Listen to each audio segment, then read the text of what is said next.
Assalamualaikum warahmatullahi wabarakatuh. Baik, materi kita hari ini adalah hukum ro. Ini adalah materi lanjutan dari materi lam jalalah dan materi kolkolah ya. Oke, hukum ro itu ada 3. Yang pertama adalah tafkhim atau tebal.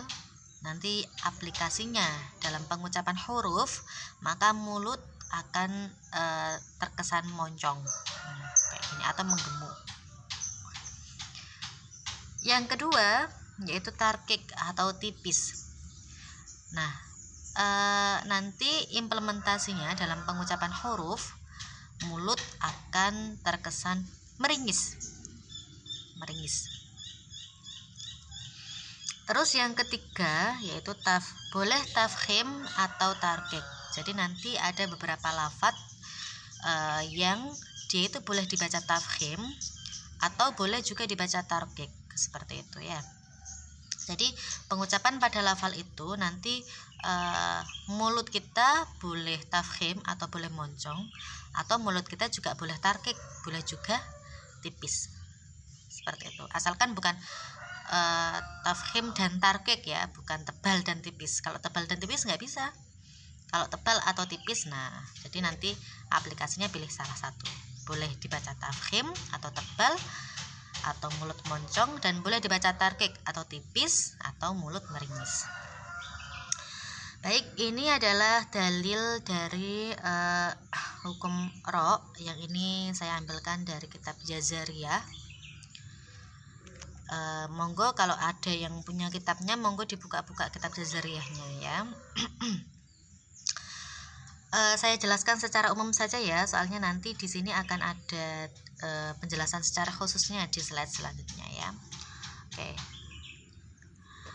Waroqiqi ro'ah idza ma kusirot.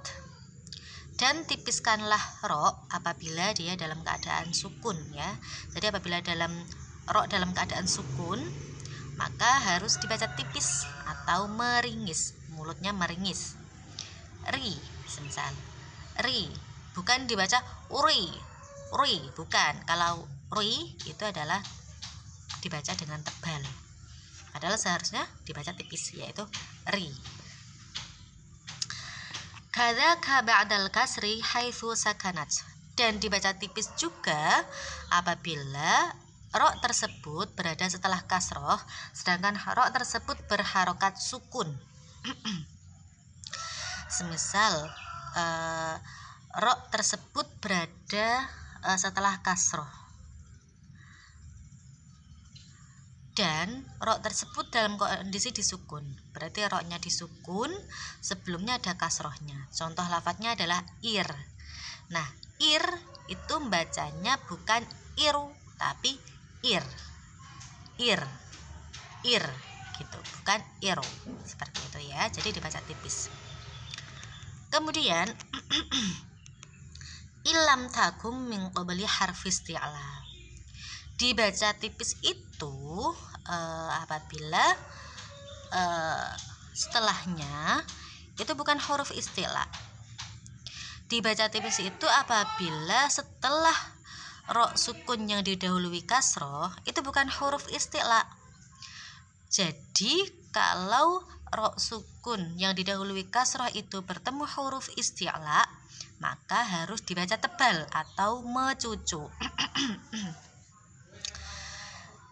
Jadi dari sini bisa kita ambil kesimpulan ya, kalau semisal ada ro sukun didahului kasroh, maka dibaca tipis.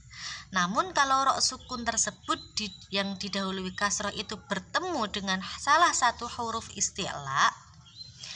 Kemarin kita sudah bahas huruf isti'la itu ada kha, shad, dod, ghain, ta, qaf, dha. Jadi ada 7. Jadi kalau ada ro sukun yang didahului kasroh bertemu dengan salah satu huruf 7 tadi ini, maka harus dibaca tebal.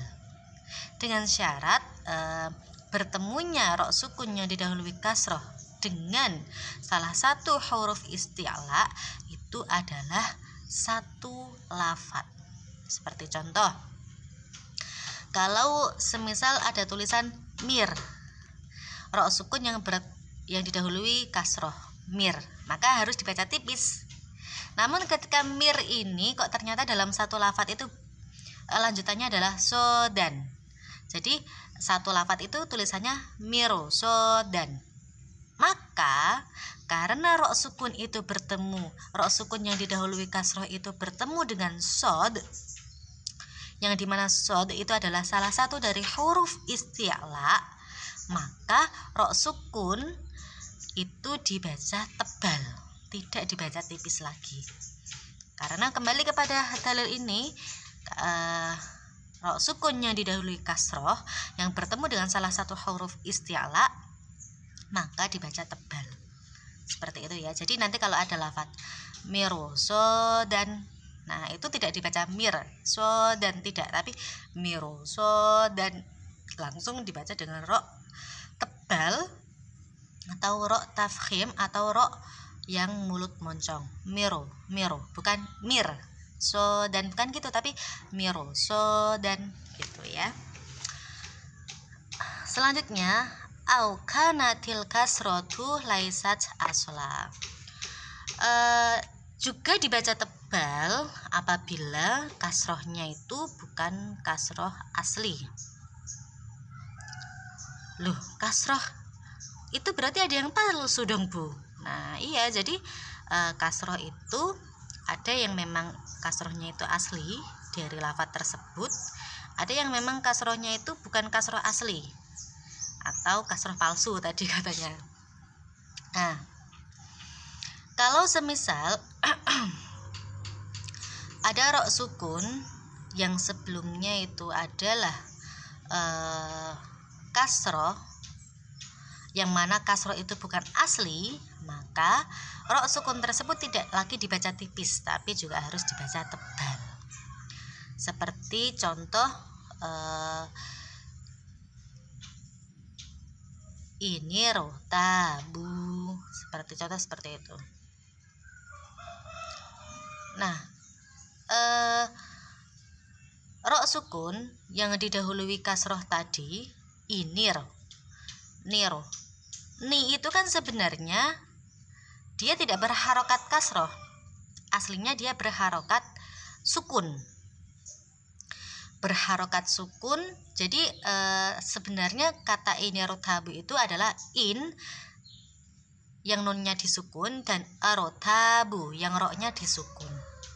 Nah, gara-gara ada dua sukun yang berdempetan, maka dalam kaidah bahasa Arab, nanti kalau semisal kalian ada yang belajar kaidah kebahasaan dari bahasa Arab, nanti akan menemukan kaidah ini. Jadi kalau semisal ada dua sukun yang berdekatan, maka nanti sukun yang pertama itu tidak boleh disukun, tapi secara umum sukun yang pertama nanti dibaca kasroh. Jadi kalau ada tulisan in arotabu, semisal in arotabu, nah innya nun yang awalnya disukun menjadi kasroh karena nun sukun dan ro sukun itu sukunnya bergandengan. Nah nanti kan bacanya agak sulit, in arotabu kan gimana cara bacanya itu, maka dari itu disukun. Nah dalam kaidah kebahasaan bahasa Arab itu seperti itu ya. Secara umum kalau ada dua sukun yang berdekatan, maka sukun yang pertama itu diharokati kasroh.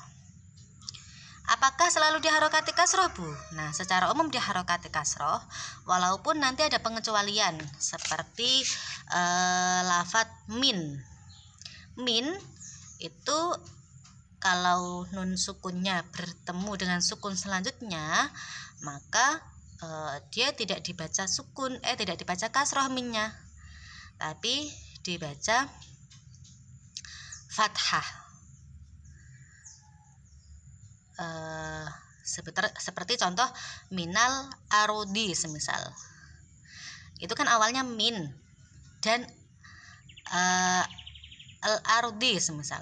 Nah karena ada dua sukun yang berdekatan, maka nun sukun yang pertama dirubah harokatnya jadi mina, jadi fathah.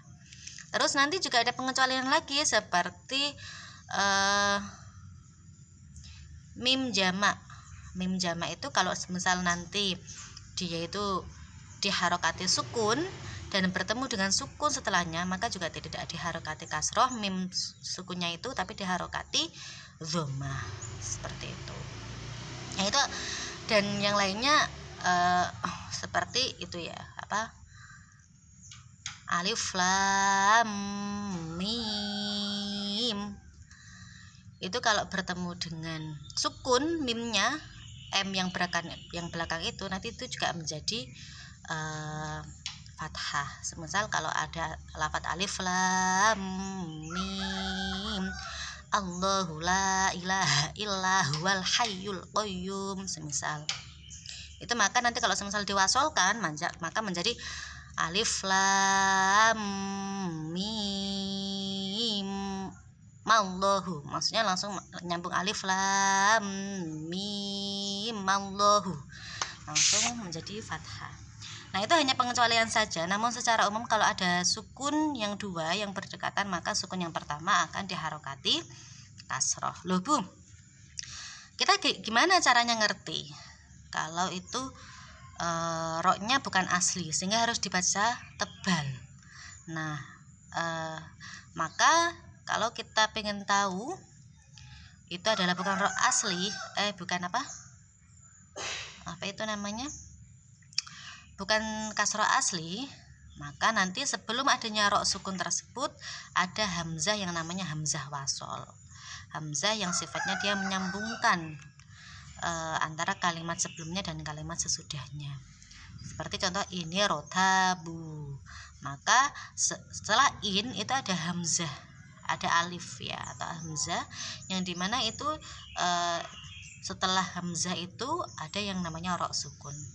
Nah itu nanti bacanya ini rotabu. Loh Bu, kok kita tahu itu hamzahnya hamzah wasol atau tidak? Nah kalau semisal kalian buka Al-Quran, yang Al-Quran itu memang sudah dikasih tanda sod kecil di atasnya, semisal nanti ada keterangan ya selanjutnya, insya Allah ini ada di nanti sod kecil di atasnya. Nah itu berarti hamzah itu adalah hamzah wasol. Artinya kalau hamzah wasol itu didahului oleh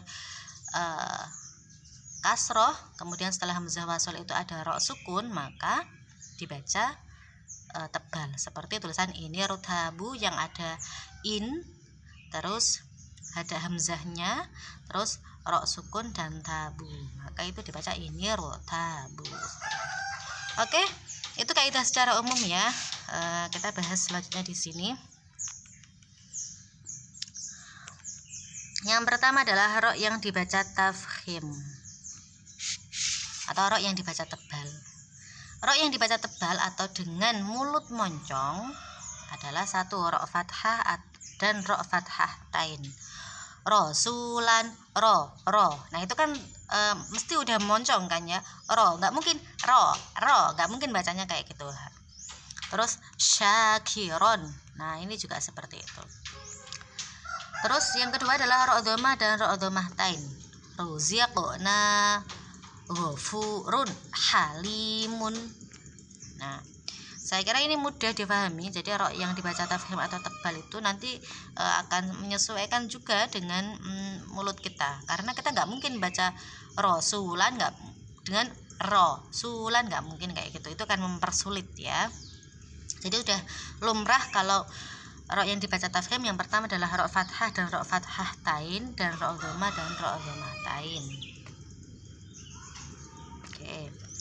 Selanjutnya yang dibaca tafkhim atau tebal itu juga adalah yang ketiga, rok sukun yang didahului oleh fathah. Nah jadi kalau ada rok sukun ini yang didahului oleh fathah, ini di sini ada fathahnya, maka nanti harus dibaca tebal. Rok sukun yang didahului fathah atau dhammah. Nah ini adalah contoh yang rok sukun yang didahului oleh dhammah,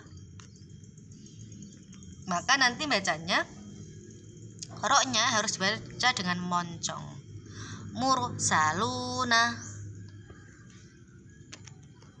bukan dibaca mursaluna, bukan, tapi mursaluna tetap moncong. Terus marqodina, marqodina, bukan marqodina, marqodina, bukan kayak gitu, tapi marqodina gitu ya. Maaf tadi panjang pendeknya agak salah.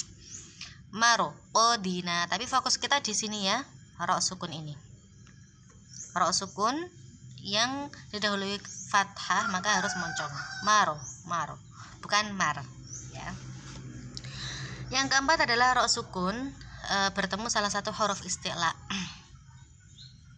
Tetapi dalam hukum ro yang ada dalam Al-Qur'an, huruf itu ro sukun yang bertemu huruf isti'la itu istilahnya hanya ada 3 kalau yang dalam Al-Qur'an itu ya. Jadi dalam Al-Qur'an itu tidak semua huruf isti'la itu pernah bertemu dengan ro sukun yang didahului kasroh. Hanya 3 huruf isti'la inilah yang bertemu dengan ro yang berada di ro sukun sebelum kasroh. Nah, lafadz itu adalah ini, labil, miru, sodi. Nah ini ya, seperti tadi saya berikan contoh. Jadi kalau ada ro sukun yang didahului kasroh, terus dia itu bertemu salah satu huruf isti'la, huruf istilahnya ini sod. Nah maka dia harus dibaca tebal, bukan labil mir sodi, bukan, tapi labil miru sodi, miru sodi, langsung tebal. Selanjutnya ini miru sodan. Nah itu adalah contoh yang saya berikan. Jadi ketika ro sukun didahului kasroh, yang awalnya ro sukun didahului kasroh ini kan seharusnya dibaca tipis kalau tidak bertemu huruf isti'la. Nah karena dia bertemu huruf sod, di mana sod ini adalah salah satu huruf isti'la, maka dia tidak dibaca tipis lagi, tapi dibaca tebal, yaitu miru sodan, dibaca dengan mulut moncong ya. Selanjutnya yaitu wa iru sodan, qiru tosin, qiru tosin, firu qotin. Nah seperti itu. Kemudian ro sukun yang didahului oleh hamzah wasol atau kasroh yang baru. Ini yang tadi saya jelaskan kasroh palsu tadi yang awal ya. Jadi ini kalau kalian misal buka Al-Qur'an kok ternyata ada tanda ini ya, tanda ini loh, shot kecil di atasnya yang artinya silah ini.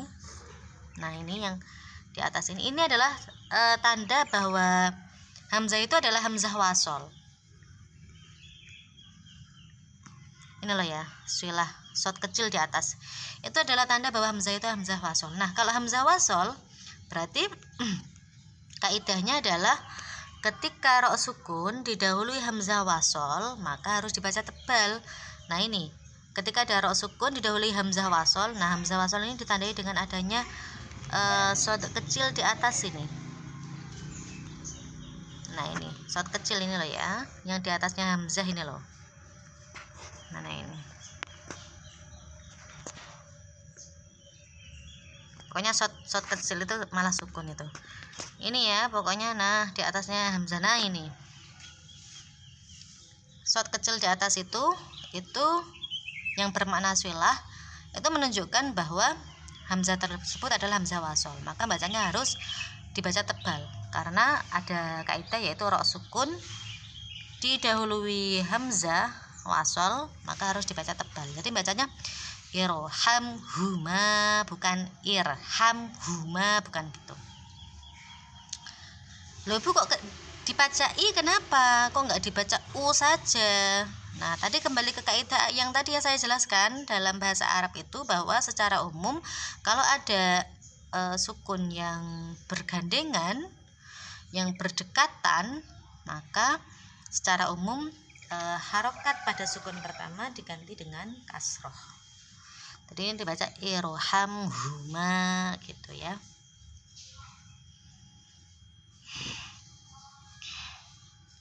Selanjutnya yang nomor 6 adalah ro sukun karena wakof didahului huruf sukun selain ya yang sebelumnya ada fathah atau dhammah. Nah ini kan ada tulisan wal asri. Kalau dia dibaca wasol maka rinya tetap dibaca tipis atau meringis. wal asri, rinya meringis. Nah, namun kalau semisal ini dibaca waqaf bu, ini gimana? Maka sesuai dengan kaidah ini, maka ini dibaca dengan tebal. Maka baca dari wal asri ini ketika dia waqaf, maka dibaca dengan cara mulut moncong. Wal asr, wal asr, asur mencucu ya, bukan wal asar, bukan wal asar, bukan, tapi harus wal asr dengan mulut moncong. Karena ada rok sukun karena waqaf yang didahului oleh sukun. Nah, didahului oleh sukun ini selain ya, nah selainnya itu kan ya, selain shotnya ini kan shot bukan ya. Yang sebelumnya ada fathah. Nah, ada fathah. Ini ada fathah. Jadi ini sebenarnya kaidahnya kembali kepada kaidah awal ya, yaitu rok sukun yang didahului fathah atau dhammah maka dibaca tebal. Namun ini jelentretkan lagi, dipisah kaidahnya agar supaya pembaca nggak bingung. Namun kalau misalnya ini bingung, kembali aja kepada kaidah awal, yaitu rok sukun yang didahului fathah atau dhammah maka dibaca tebal. Nah, ini kan roknya awalnya bukan sukun nih, kasroh. Namun kalau semisal dia diwakofkan kan dia jadi sukun. Kalau dia dibaca terus wal asri innal insana semisal. Namun kalau semisal dia itu diwakofkan di sini wal asr, nah maka roknya kan jadi sukun. Nah, rok sukun yang didahului oleh fathah, ini kan ada fathah atau dhammah maka dibaca tebal. Walaupun secara tidak langsung sebelum fathah ini kan ada sukun, yaitu shotnya shot sukun. Maka tetap kembali kepada kaidah ini, yaitu rok sukun didahului fathah atau dhammah. Itu kalau kalian bingung kaidah nomor ini ya. Sebenarnya kaidah nomor ini itu sama dengan kaidah ini, gitu aja. Cuman bedanya fathahnya tidak secara langsung karena didahului oleh karena fathah tersebut terletak setelah sukun, yaitu shot ini. Kayak gitu ya. Terus ini juga innal insana lafi khusar. Bukan khusar, tapi khusar. Roknya tetap dibaca tafkhim karena kalau dia dalam kondisi waqaf maka dia menjadi rok sukun, yang dimana rok sukun tersebut jatuh setelah dhammah. Kayak gitu ya. Loh, terus Bu, kalau semisal sebelum rok sukun tersebut adalah huruf ya, apakah tetap dibaca tebal? Nah, itu nanti dibaca tipis. Semisal khairun, ketika dibaca sukun atau dibaca waqaf kan menjadi khair. Nah, itu tidak dibaca khair tapi dibaca khair. Kenapa? Karena ini ada selain ya di sini. Jadi rok sukun karena waqaf didahului huruf sukun selain ya. Nah, kalau maksudnya kalau ya-nya yang disukun yang terletak pada rok sukun karena waqaf yang didahului oleh huruf sukun ini, kalau yang disukun adalah ya, maka dibaca tipis. Maksud dari kaidah ini itu adalah seperti itu ya. Jadi kalau ada tulisan khairun ketika diwakafkan dia dibaca khair atau khairu, maka jawabannya adalah seharusnya dibaca khair dengan mulut meringis. Baik, selanjutnya adalah rok yang dibaca tarkik. Yaitu yang pertama rok kasroh. Nah, ini dan rok kasroh tain dan ini. Yang kedua adalah rok sukun didahului kasroh, yaitu apabila rok sukun, roknya ini disukun didahului oleh kasroh. Nah, ini ada kasrohnya, maka dibaca tipis juga atau dibaca meringis. Yang ketiga adalah rok sukun karena waqaf didahului ya sukun. Nah, ini adalah tadi yang saya contohkan. Kalau ada rok sukun karena waqaf, awalnya dia kan bukan sukun nih, tapi karena dia dibaca ketika waqaf, maka apa itu namanya, yang sebelumnya ada ya sukunnya, maka ini dibaca tipis. Maka nanti bunyinya kalau ini dibacakan adalah khair, bukan khairu. Ini juga gitu, qadir, bukan qadiru, bukan seperti itu. Yang nomor 4, rok sukun karena waqaf didahului huruf sukun yang sebelumnya ada kasroh. Nah, ini semisal bihis sihru. Kalau semisal dia disukun atau dibaca wakof, maka dia menjadi bihis sihar. Sihar, bukan sihar, bukan. Karena kembali ke kaidah ini, yaitu ketika ada rok sukun karena wakof, ini rok sukun karena kalau dibaca wakof kan dia jadi sukun nih roknya, kayak gitu. Rok sukun karena wakof yang didahului huruf sukun. Nah ini ada huruf sukun yang sebelumnya ada kasroh. Nah ini ada kasroh, maka dibaca tipis, yaitu bihis sihar. Bihis sihar, seperti itu. Sebenarnya kaidah nomor 4 ini adalah penjelasan ya, atau penjabaran dari kaidah yang nomor ini, rok sukun didahului kasroh ini. Jadi kalau ada rok sukun, ini didahului kasroh, nah kasrohnya ada di sini nih, walaupun kasrohnya nggak langsung ya, kasrohnya diselingi oleh sukun, tapi kalau ada rok sukun didahului kasroh maka dibaca tipis. Nah sebenarnya nomor 4 ini adalah penjabaran dari nomor 2, seperti tadi juga di bab tafkhim tadi juga ya. Nah kemudian yang selanjutnya adalah rok yang boleh dibaca tafkhim atau boleh dibaca tarqiq.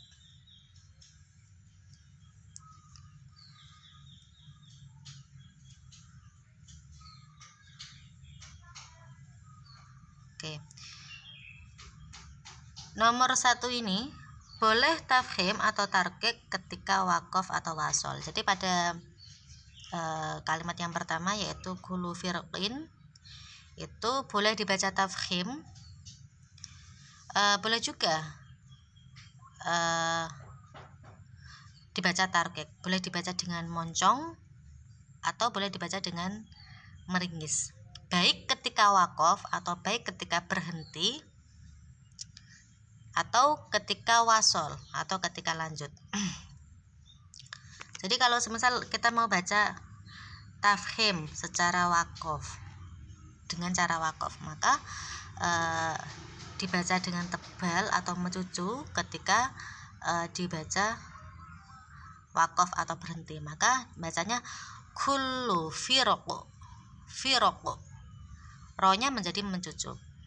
Namun kalau semisal kita membaca tafkhim atau tebal dengan cara wasol atau dengan cara lanjut, maka tetap kita bisa bacanya dengan moncong dengan cara melanjutkan, yaitu kullu firqin. Nah, cara yang kedua adalah apabila kita ingin membacanya tarqiq atau tipis,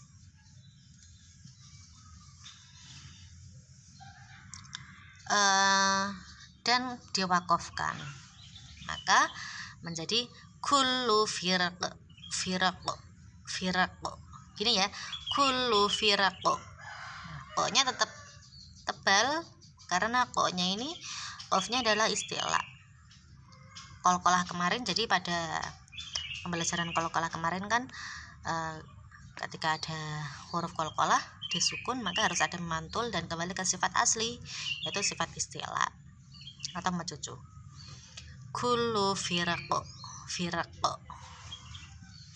Selanjutnya ketika dibaca wasol, tarqiq dan dibaca wasol, dibaca secara meringis dan dibaca dengan cara melanjutkan, tidak diputus atau tidak diberhentikan. Maka cara membacanya adalah kullu firqin. Nah seperti itu. Kemudian selanjutnya ini adalah, jadi itu untuk yang pertama itu cara bacanya kayak gitu ya. Kalau ada lafal kullu firqin di Al-Quran, maka cara bacanya boleh tafkhim atau tarqiq ketika wakof ataupun ketika wasol. Nah untuk yang nomor 2 sampai 7 ini, nah ini boleh tafkhim atau tarqiq ketika wakof, dan ketika wasol maka mengikuti harokatnya ro. Jadi ketika dia ini dibaca wakof atau berhenti, maka boleh tafkhim dan boleh tarqiq. Nah ini boleh tafkhim dan boleh tarqiq ketika wakof. Jadi ketika berhenti kita boleh membacanya dengan tebal, seperti contoh ini, ainal qitru, ainal qitru, rohnya dengan mencucu. Atau boleh juga dengan tipis, ainal qitur. Qitur. Itu kalau tipis ya, dengan meringis. Dan ketika wasol maka harus mengikuti harokatnya ro.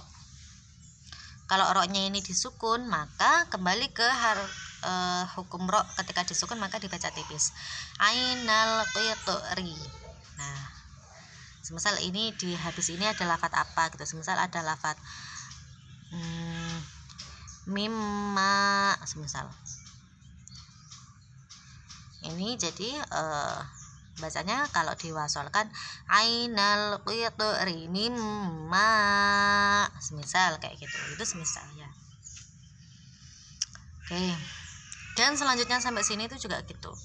Kalau ini dibaca tip wasol, maka bacanya misro, harus dibaca tebal. Kalau dibaca wakof, boleh tebal boleh tipis, berarti boleh misro, tebal atau dibaca tipis, miswar, kayak gitu.